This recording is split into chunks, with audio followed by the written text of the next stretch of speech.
لا حول ولا قوة الا سيدنا بالله. محمد.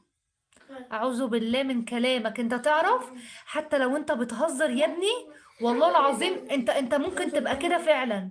ممكن تبقى عينك صفرة وبتبقى انسان وحش، والله العظيم حتى لو انت بتهزر.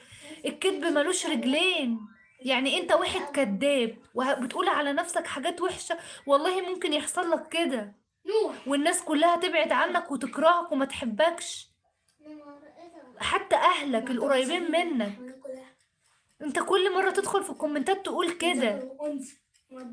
لا اله الا الله، لا حول ولا قوة الا بالله، بجد والله العظيم. انتوا مش متخيلين المصيبة اللي انتوا بتعملوها. انتوا بتدخلوا تكتبوا كومنتات كلها في اللايفات شبه بعضها، نسخ نسخ انت ماشي توزع كومنت ان انت واحد وحش، بني ادم مش كويس. ما هو بص، ما هو ربنا هيديك اللي انت عايزه. ربنا هيديك اللي انت عايزه والناس كلها هتبعد عنك. انا مش راضي اعمل لك كل مرة. يلا خد لك استبعاد، يلا مع السلامة.